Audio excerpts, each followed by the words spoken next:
Mes chers amis Boker Tov, je suis heureux de vous retrouver ce matin.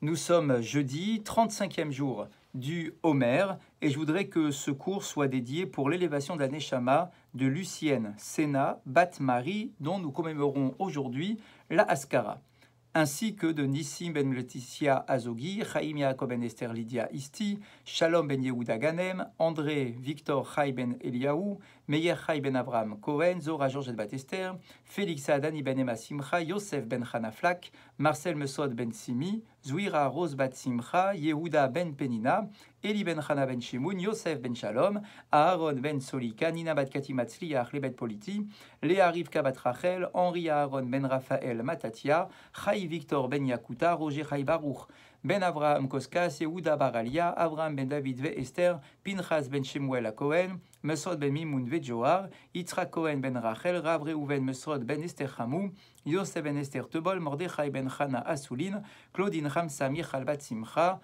Arlet bat Lea Samama, Yolan Nejma Alimi, Shlomo ben David Aseraf, Shalom ben Yosef, Yitzhak ben Lezer, Ari Henri Chaim ben Simcha Perez, Simon Perez, Rivka bat Elise, Eliaou ben Marlouf Cohen Saban, Simi bat Sete, Sarah Rosette bat Donna, Myriam bat Alia, Rabbi Eliaou Lashkar, Jenny bat Henriette, Julie bat Rachel, Rachel ben bat Chnina Ederi, Yaakov ben Mecha et Ronita Lisa bat Esther.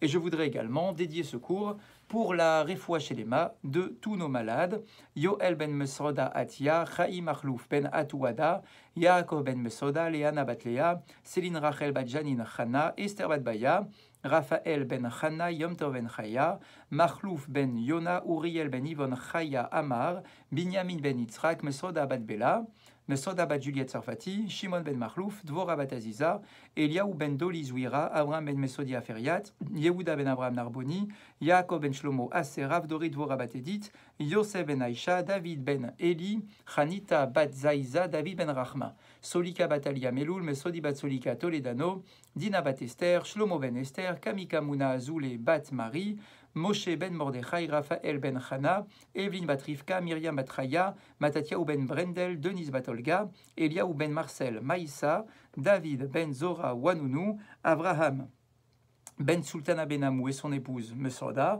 Dora Tamar bat Madeleine, Michael Dadoun, Shimon ben Saada, Chana bat Alia, Yael Chaya bat Fani, Esther bat Rachel Gweta, Levet Zibi, Yael bat Rivka, Esther bat Shifra, Dov ben Esther, Shlomo ben Miriam, Yoel ben Mesorda, Saadia ben Esther, Eliaou ben Zachra, Thierry Shlomo ben Liliane Fortuné, Rachma Ruth bat Lisette Esther, David ben Chana, Laurent Korchia, Yehuda ben Simon Chaim, Dov ben Victoria, Shalom Chaim ben Miriam, Yael bat Miriam, Daniel Tzionari ben Nora, Adas bat Ora et Odaya bat Hélène, que l'on puisse apprendre de bonnes nouvelles pour tous ces malades.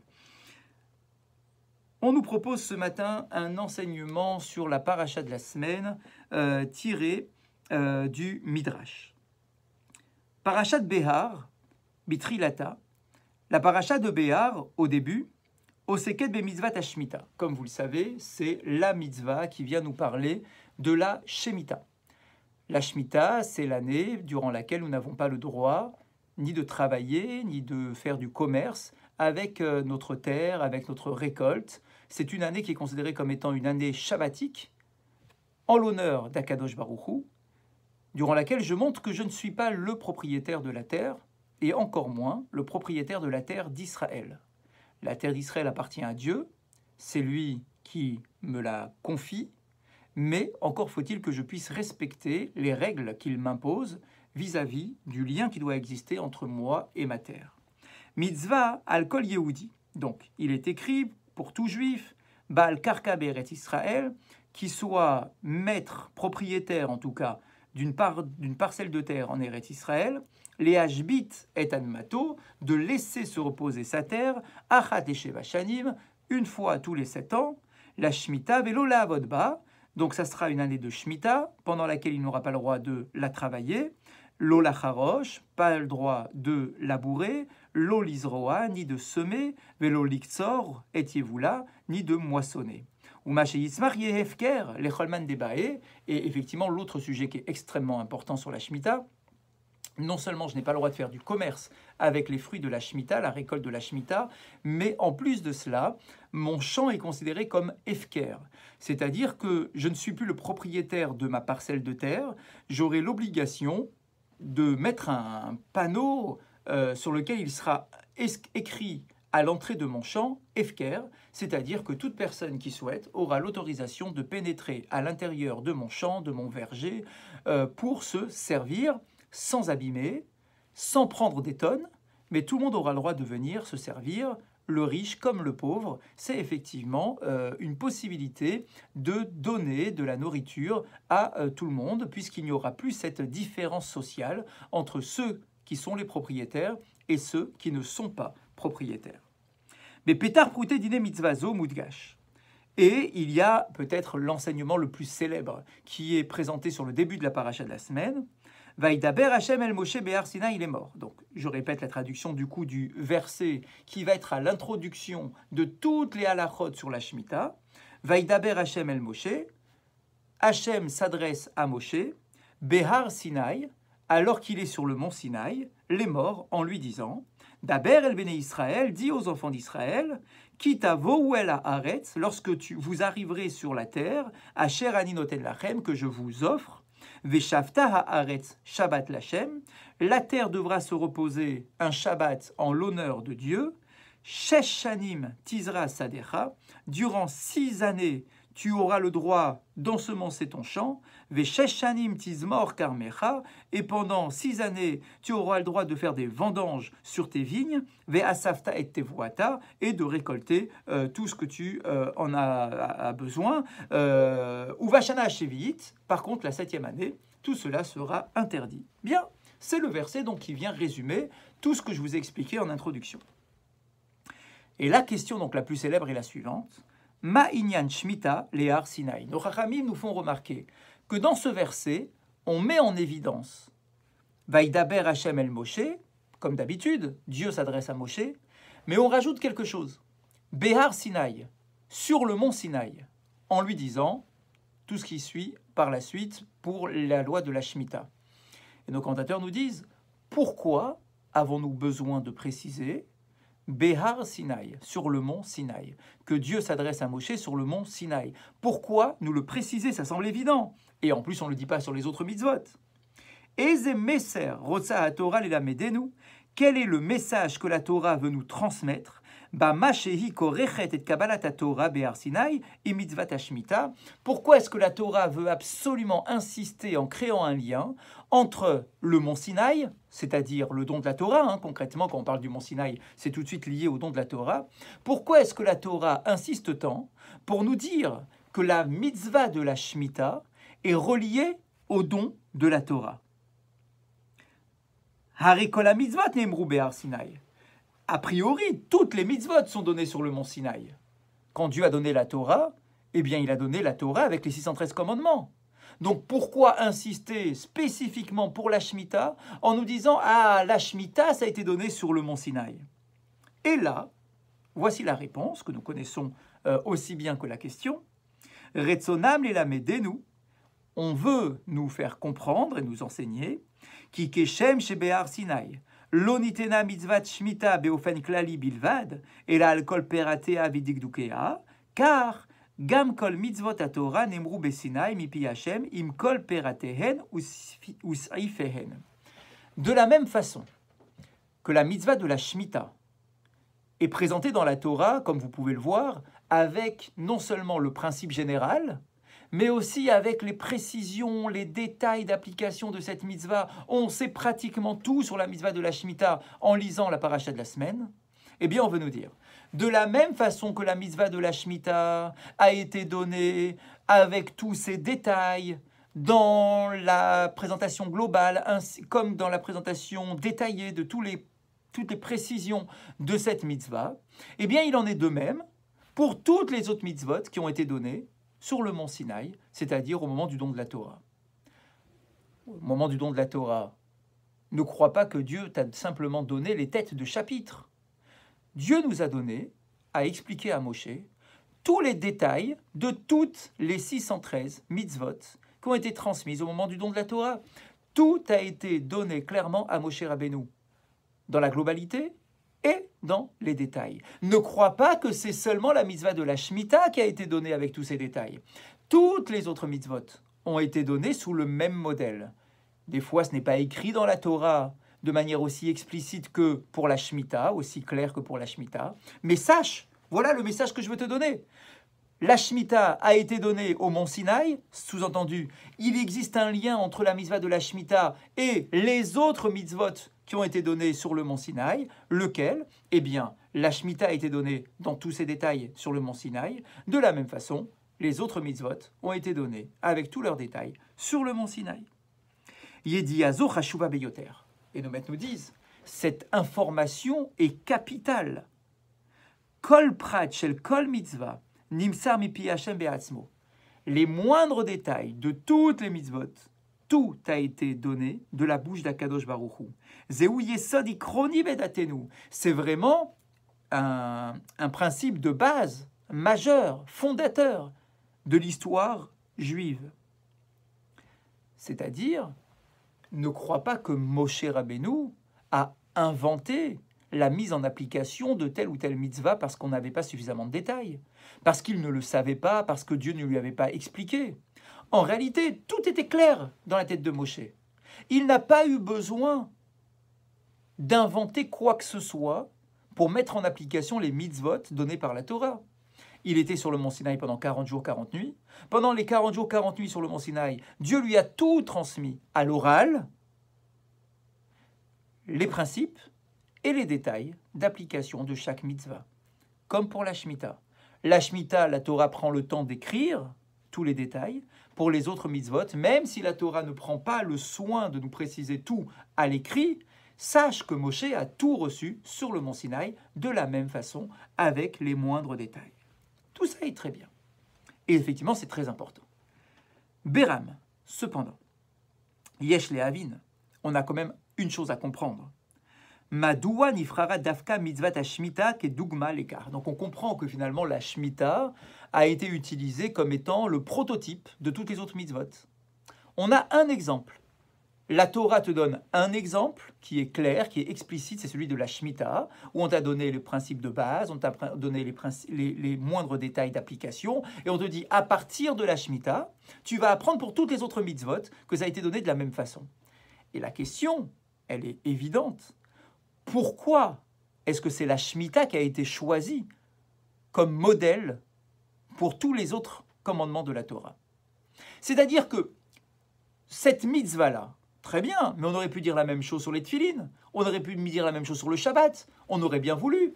Imaginez un autre texte de Torah où le Shabbat aurait été donné dans les moindres détails, et on aurait pu dire, de la même façon que le Shabbat a été donné en principe et en détail au mont Sinaï, eh bien sache que toutes les autres mitzvot aussi suivent le même modèle. On ne l'a pas dit ni pour les tefilines, ni pour le Shabbat, ni pour la Brit Mila, ni pour la Kashrut, ni pour les autres mitzvot. On le dit pour la Shemitah.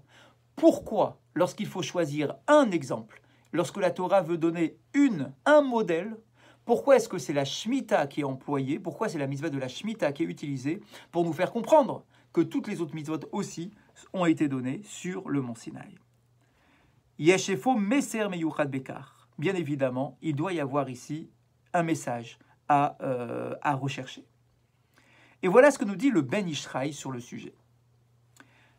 La Torah nous demande de prendre le temps de réfléchir sur l'événement du don de la Torah. Comme vous le savez, et on le répète souvent pendant la fête de Shavuot, etc., le mont Sinaï était la plus petite montagne de tout le désert. Et honnêtement, personne n'aurait pu imaginer que Dieu retienne et choisisse le mont Sinaï pour donner la Torah. Hayaraoui, on aurait pu imaginer, nous avec un raisonnement humain en tout cas, Hayaraoui chez Torah tinaten ala ram benissa. On aurait pi imaginer que Dieu choisisse pour donner la Torah la plus grande montagne, la plus haute montagne, la montagne la plus imposante. Shemi pisgato efchar leashkif limlo haofek. faut mettre un peu les choses en perspective, leur donner du poids. Imaginez un Moshe Rabbeinu qui monte sur la plus haute des montagnes. Imaginez Dieu, la voix de Dieu qui va se faire entendre, qui va retentir du haut de la plus haute des montagnes, avec le tonnerre, les éclairs, enfin tout ce qu'on connaît sur le don de la Torah. Ça aurait été notre logique à nous. Achazal Masberim, et pourtant Dieu a choisi la plus petite des montagnes et non pas la plus grande, et nos maîtres en profitent pour nous dire chez Nitena Alav Torah Dafka Mipeneshewa Namur Beyoter, que c'est justement parce que c'est la plus petite des montagnes que Dieu l'a retenu pour donner la Torah. Qu'aider les bâtés chez la Torah Nirkeshet et la Baranava, Binchutruar Velobega Ava, pour nous faire comprendre que la Torah, on ne peut pas l'acquérir par l'orgueil, on ne peut pas l'acquérir par le fait de s'imposer, de chercher de la hauteur. Si tu veux acquérir la Torah, il faut ressembler au mont Sinaï. Il faut être petit, il faut être humble pour que la Torah puisse pénétrer à l'intérieur de notre système. Et donc maintenant qu'on a rappelé cela, quel est le lien avec la Shemitah? Pourquoi est-ce que c'est la Shemitah qui est reliée au don de la Torah sur le mont Sinaï? Haïgayon à Bari Omer. Parce que là encore, si la logique humaine réfléchit quelques instants, elle dirait Michelo Yavod et Admato Bishnata Shemitah Yafsid. Que d'un point de vue purement logique, d'après ma raison, celui qui pendant une année entière ne va pas travailler son champ, eh bien il va nécessairement perdre. Et c'est Kayotseli Shvita, imaginez, pendant le confinement, 2 mois de fermeture de nos boutiques, de nos magasins, de nos synagogues. Vous avez tous vécu la perte financière que cela représente. Ce n'est pas rien de rester fermé 2 mois, 2 mois et demi, 3 mois. C'est quelque chose d'inimaginable pour un commerçant. Aucune logique humaine ne pourrait comprendre que l'on ferme pendant une année entière, puisque la Shemitah, c'est pendant 1 an. Pendant une année entière, je ne vais pas travailler ma terre. Pendant une année entière, je ne vais pas récolter et faire du commerce avec ma récolte. Et c'est pour ça que la Torah nous demande, attention, ne te fie pas à ton propre raisonnement. Oto higayon bari omer, gamken shatora ita reuya leinaten alahar agavoa beyoter. Ce même raisonnement te pousserait à dire qu'au moment du don de la Torah, Dieu n'aurait pas choisi la plus petite des montagnes. Le raisonnement humain, le raisonnement logique, aurait été de dire qu'il va choisir la plus haute des montagnes. Ça, c'est le raisonnement humain. Aval bepoa lokachera. Mais la réalité nous montre que Dieu n'a pas suivi la logique humaine, mais qu'il a voulu mettre en évidence un autre principe. Pas celui de quelque chose qui est imposant, mais il a voulu te transmettre l'humilité. Veken afa Adam. Et bien de la même façon l'être humain. Imiagbia et atzmo. Si il s'enorgueillit, shekeilu hu menahel levado et akol, et qui donne l'impression que c'est lui le maître du monde, que c'est lui le maître de sa terre, alors effectivement, il ne pourrait jamais réaliser la mitzvah de la Shemitah, cet individu-là. Il serait tout le temps en train de travailler sa terre pour gagner encore, et pour bien montrer que c'est lui le propriétaire, et qu'on ne peut pas imaginer qu'il va rester fermé pendant une année, qu'il ne va pas faire de commerce pendant une année complète. Et la Torah vient nous dire, eh bien regarde, là aussi, pour l'année de la Shemitah, il ne faut pas raisonner avec la logique humaine. Je veux relier la mitzvah de la Shemitah au don de la Torah. Rappelle-toi qu'au don de la Torah, ce n'est pas la logique humaine qui a prévalu. Ce n'est pas la logique humaine que Dieu a suivie en se disant « je vais me révéler sur la plus haute des montagnes ». Il a concrètement donné la Torah sur la petite des montagnes parce que son raisonnement est différent du nôtre. Eh bien, pour l'année de la Shemitah, eh bien, on est exactement dans la même dimension que le don de la Torah. Être en mesure de ne pas faire passer notre raisonnement à nous, qui nous dirait, qui nous pousserait à travailler tous les jours de l'année et tous les ans, sans exception, mais d'être dans une logique différente, qui nous dépasse, quelque chose d'exceptionnel.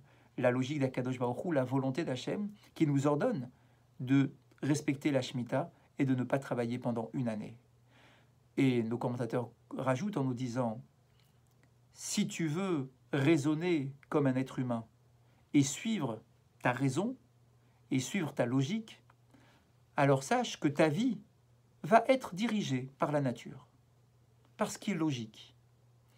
Mais si tu veux être dans la dimension de la bracha, quelque chose qui dépasse la nature, alors il faut effectivement assujettir ton raisonnement à celui d'Akadosh Baruch Hu, pour que la bracha vienne directement d'Hachem et que tu ne sois pas simplement passé sous l'ordre de la nature. Là aussi, un très joli raisonnement proposé par nos Chachamim. Pour la halakha de ce matin, nous sommes toujours dans les halakhot sur les bénédictions. Et nous avons rappelé hier matin que lorsqu'on récite une bénédiction, on ne doit pas s'occuper d'autre chose que la bénédiction que je suis en train de réciter. Je ne dois pas avoir mon téléphone portable entre mes mains, je ne dois pas débarrasser ma table, je ne dois pas enlever les miettes qui sont sur la nappe. Quand je fais une bracha, je dois être concentré sur ma bracha. Et ce matin, nous rajoutons Amvarech al devar ma'achal, celui qui récite une bénédiction, Tsarich le'echol me'ama ma'achal miyad le'achar siyum bracha. Il devra s'efforcer de manger l'aliment immédiatement après avoir terminé de réciter la bénédiction. Ve'asur lo ledaber ben abracha la'achila. Il y aura une interdiction formelle de parler entre la bénédiction et la consommation. Afilu teva achat, même ne serait-ce qu'un seul mot. Shadibur hu efsek ben abracha la'achila. Parce que la parole sera considérée comme une interruption entre la bénédiction et la consommation. Or, cela est interdit. Ikar abracha shemvarim al devar ma'achal hi al beliyat ha'ma'achal. Donc, on comprend bien, je fais la bénédiction sur un fruit, par exemple, sur un morceau de pain.